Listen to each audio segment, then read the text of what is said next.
Excited Utterance, the Evidence and Proof Podcast, Episode number 18, Andrew Porwancher, John Henry Wigmore, and the Rules of Evidence.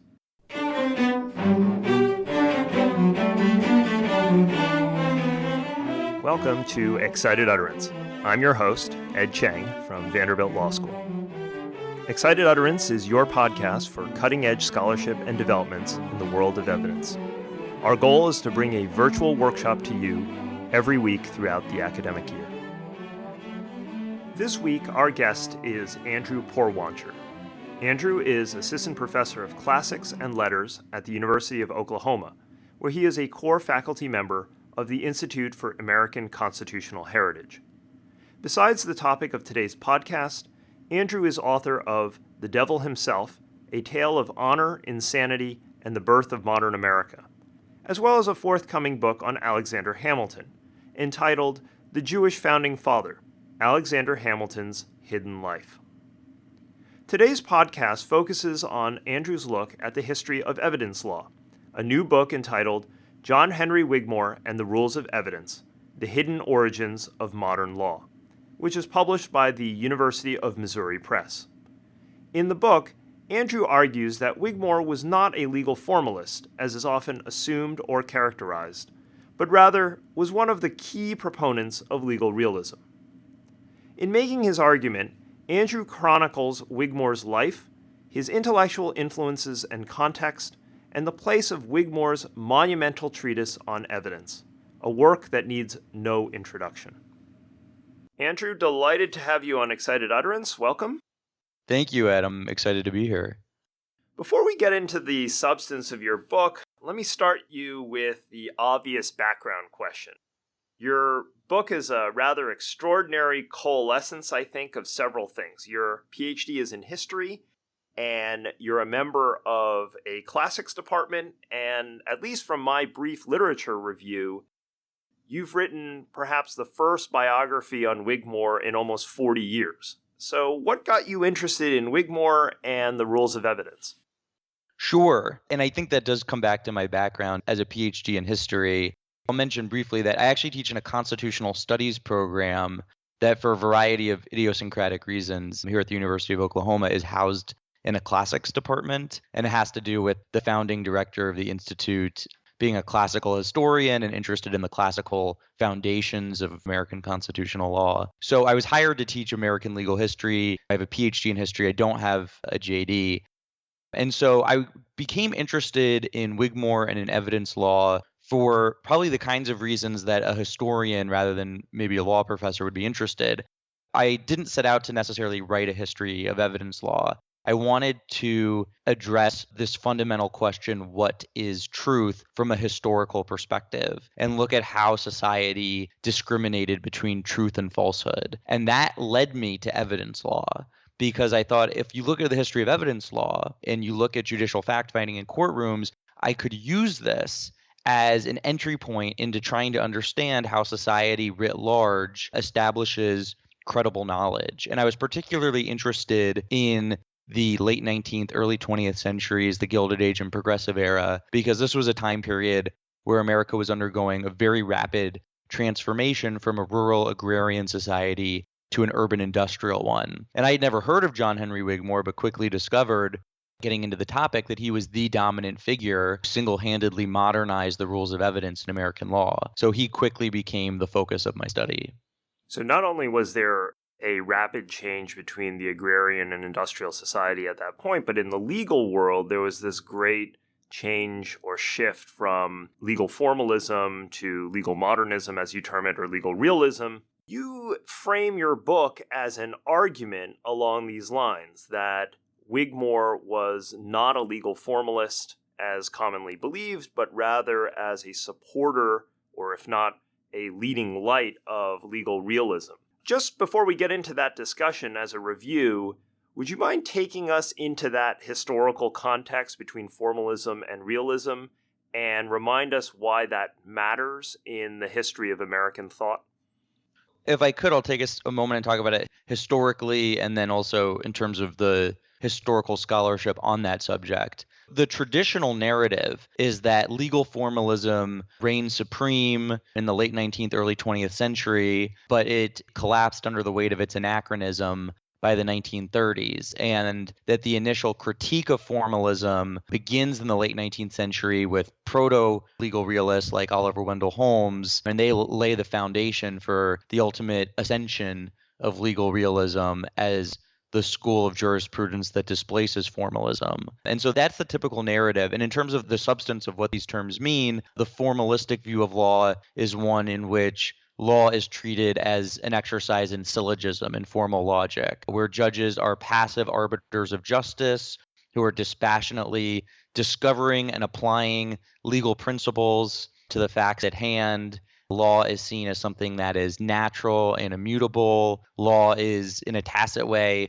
sort of seen as having its own volition, and there's not necessarily a premium on situating it in a social context. And legal realism is sort of the exact opposite of this. It recognizes that judges are fallible, that judges exercise discretion, but thinks that that's not necessarily a bad thing, that judges should exercise discretion, that the idea that the law can be treated as a formalistic syllogism is a fantasy, and that the law is messy, it's murky, it's idiosyncratic, that we can't traffic in universal principles and certainties, that we need to come to grips with the nuances and the contradictions of law. And legal realists also rejected this idea that law is natural. They took that law as socially constructed, and they emphasized situating law in its social context. And the one thing I'll add to that is that a lot of historians or legal historians have pushed back on that and said maybe formalism never really existed, that actually a lot of the people we think of as traditional formalists, if you get into the primary sources and what they actually were saying, sounds a lot like realism, because these things are just patently obvious true things about law, to say that judges exercise discretion sometimes. The law can't just be a pure exercise in syllogistic logic. And so there was a great book that came out by Brian Tamanaha called Beyond the Formalist-Realist Divide, where he argues, I think very persuasively, that formalism was largely a myth created by progressives to caricature and discredit their conservative opponents. And there's another book that came out by David Raban from UT Austin called Law's History, about the history of legal historians. And his research dovetails with a lot of what Tamanaha is arguing. And my book fits in that vein because Wigmore is someone who had been derided as a consummate formalist.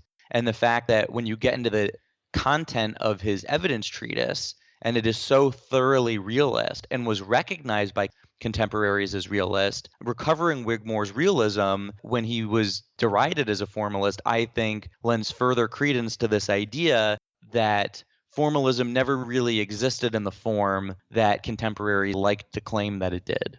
Why is it important that we view Wigmore as a realist? How does it change his legacy? I mean, I understand that you're in many ways setting the record straight, that perhaps formalism doesn't really exist, and this label on Wigmore was only so that he could be attacked by a new generation. I think your book makes a really interesting point about how in the academy, oftentimes we have to attack those who have gone before in order to make a name for ourselves, and Wigmore thought that it was too bad that that was that way. But why is it important that we characterize him as a realist? That's a good question. I'll say historians would probably be like, oh, you set the record straight? That's all I need to know. That's cause enough. But I think it's a totally fair question. I think it's important because to me, it doesn't really make sense that he would be a formalist but could have a treatise that completely dominates in an era of realism and beyond. And before I got into the text of the treatise, I read the historical scholarship on Wigmore, and I thought this is so curious. He is this totally dominant figure in evidence law, and yet he champions, supposedly, this formalistic philosophy of law that is totally at odds with modernizing realist trends.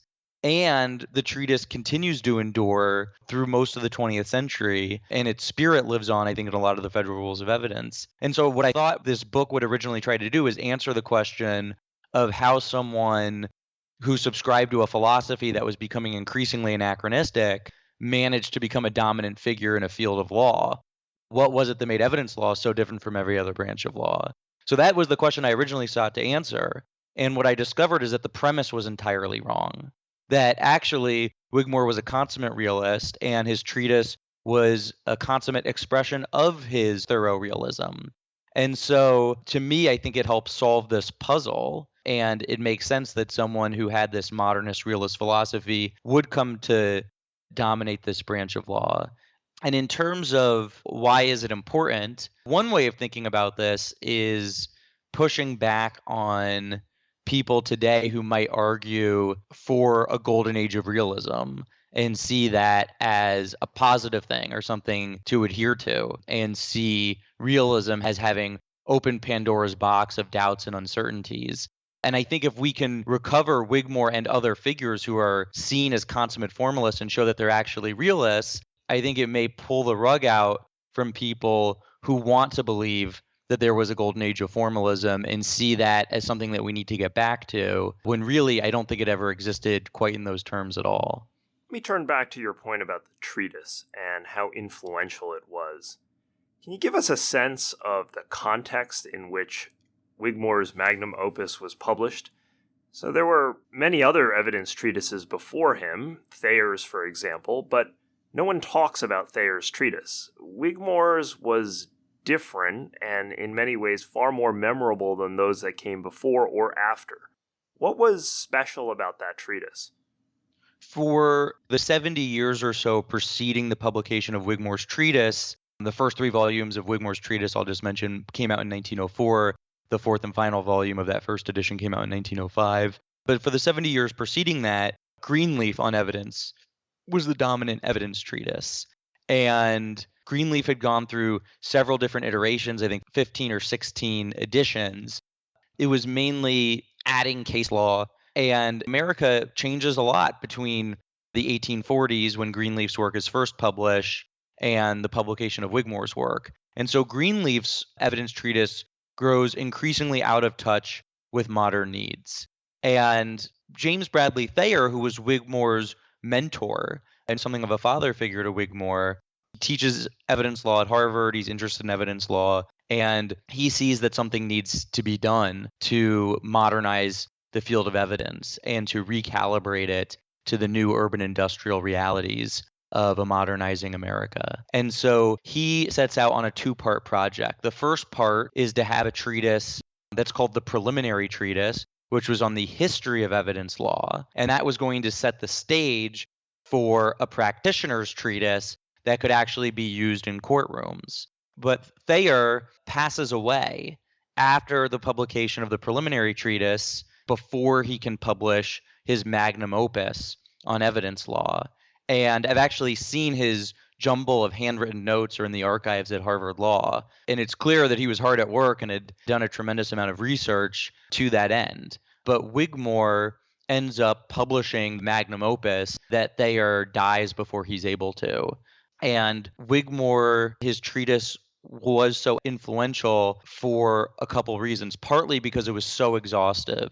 The treatise is 4 volumes, 4,000 pages. It cites 40,000 cases, not just in the US, but in other common law countries as well. And he covers every possible evidence topic under the sun and does it with a rigor and a thoroughness that exceeds what any evidence scholar had done before, or any treatise writer on any subject of law had done before in America. So I think its exhaustiveness is part of why it was so successful. But the other part, and this really gets to the heart of my book about him, is that he subjected the rules of evidence to the principles of legal realism at a time when the American legal profession was modernizing and was ready for realism in law, was ready for realism in evidence law and in other branches of law.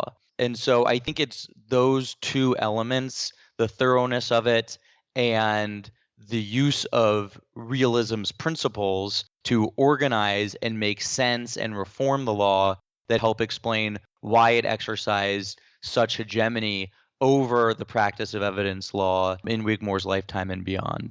Your book talks a lot about Wigmore's preference for judicial discretion, and this dovetails with your discussion about him being a realist. The judicial discretion point manifests itself in evidentiary rules like the precursor to Rule 403.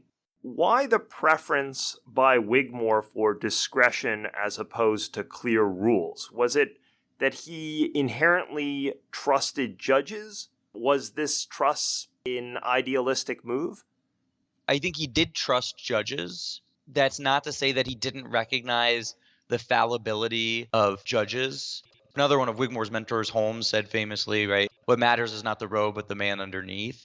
And that's a sentiment that Wigmore would have certainly agreed with. And if you look in his treatise, here's someone who clearly sees judges as prone to error and liable to make mistakes. But he thought the greater danger was in having hard and fast rules that would straitjacket judges from being able to exercise discretion and accommodate unforeseen contingencies on a case by case basis. So I don't think it's that he was blindly deferential to judges, but I think he saw the greater evil as not affording judges the necessary leeway to be able to make informed decisions about what to admit or reject as evidence based on circumstances that no set of guidelines, no matter how detailed, could possibly foresee every possible instance that might come up. And the one caveat I'll add to that is that when it came to judicial discretion and judicial invalidation of legislation, Wigmore took the opposite view. He believed that judges should be hesitant to exercise judicial discretion. And a year before Holmes chastises a majority on the Lochner court for striking down the Bake Shop Act, infamously, Wigmore actually articulates that very same argument that we see in Holmes's Lochner dissent that appears in Wigmore's evidence treatise. And in fact, I think they both get it from James Bradley Thayer, who predates both of them by making that argument in his famous 1894 Law Review article. So I'll say, while Wigmore did believe in judicial discretion, when it came to substantive law, he favored more judicial abstention. Let me ask another specific about Wigmore. One fact that I think is often forgotten about Wigmore that you discuss in the book is that he taught in Japan for a number of years before returning to the United States, and that apart from evidence, most of his other legal scholarship was in comparative work.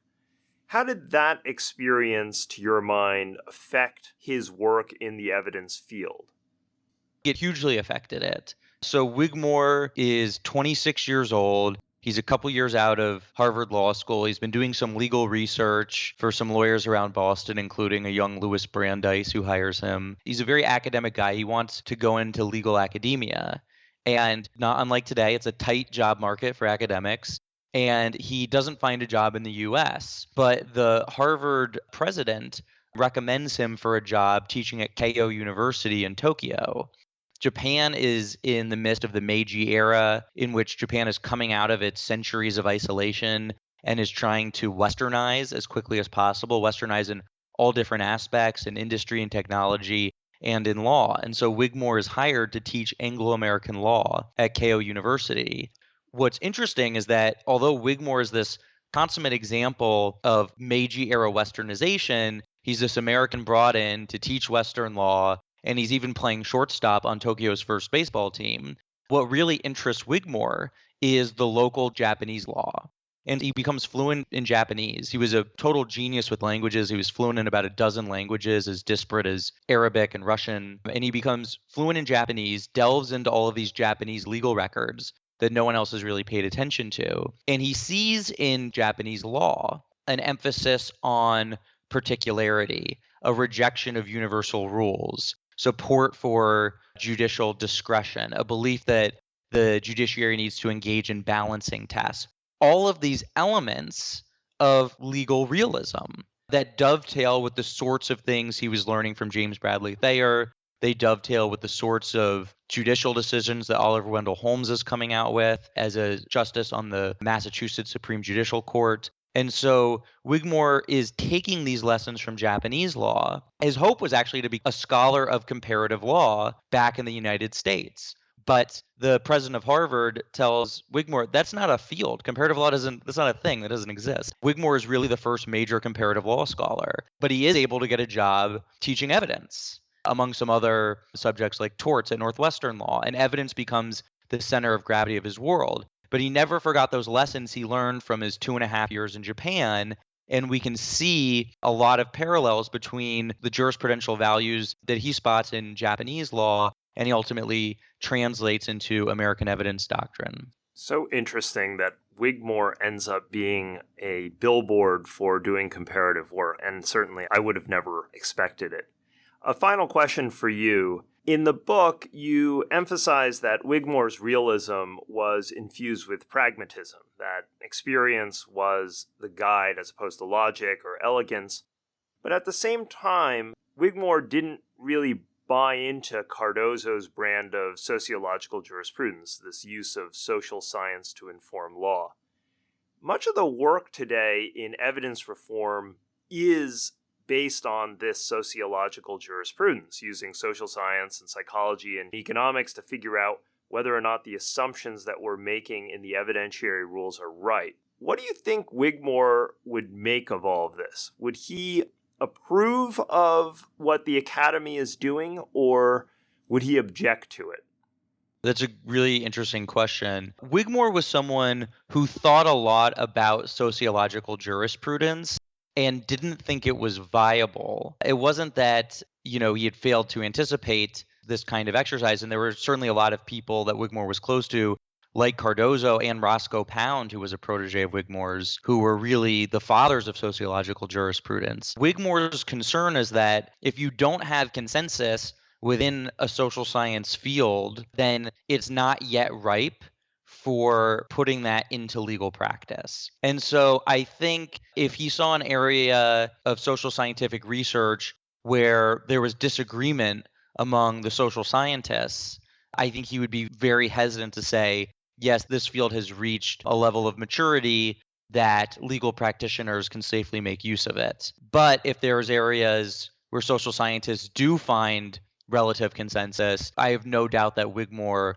would be totally supportive of making use of that. A lot of the people for the last 100 years who have been wary of sociological jurisprudence have been wary of it perhaps for their own psychological reasons, because they're anxious about ceding too much of the preserve of lawyers to people outside the legal profession, to people outside the discipline of law, and perhaps giving away some of their autonomy. And Wigmore wasn't plagued by those kinds of anxieties. He was just hesitant to take any finding in any subject about which there was disagreement and implement that into law until such time as people could find consensus. Well, Andrew, thanks so much for coming on the show and sharing your insights on Wigmore and his place in the development of evidence law. I think it's been a great addition to this season of the podcast. As a final note, and let me note this for our audience, and perhaps you'll want to make a brief pitch for it, I wanted to mention that you have another new book out, which is called The Devil Himself, and it's published by Oxford University Press. The Devil Himself chronicles a sensational trial in late 19th century Pennsylvania and tackles some novel evidentiary issues at the time, and I found it a very enjoyable read.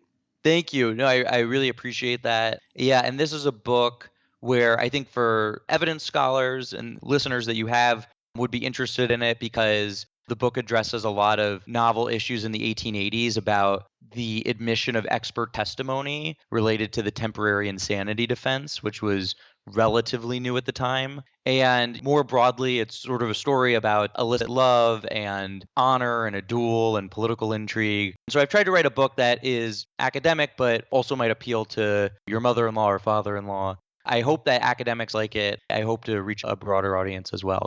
Thank you for the plug, and thanks for having me onto the podcast. It's been really fun. It's been quite some time since someone published a biography of Wigmore.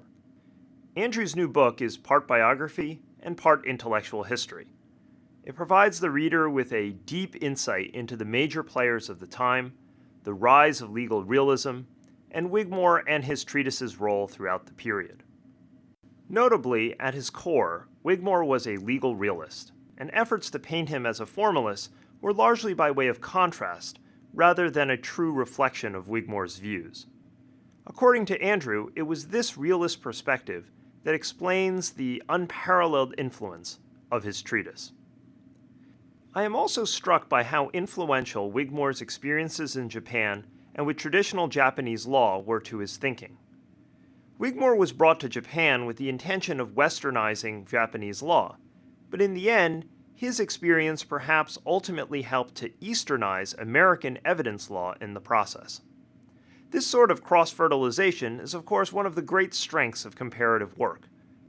In closing, I want to go back to the discussion point about Wigmore's attitude toward discovery and his place in the academy.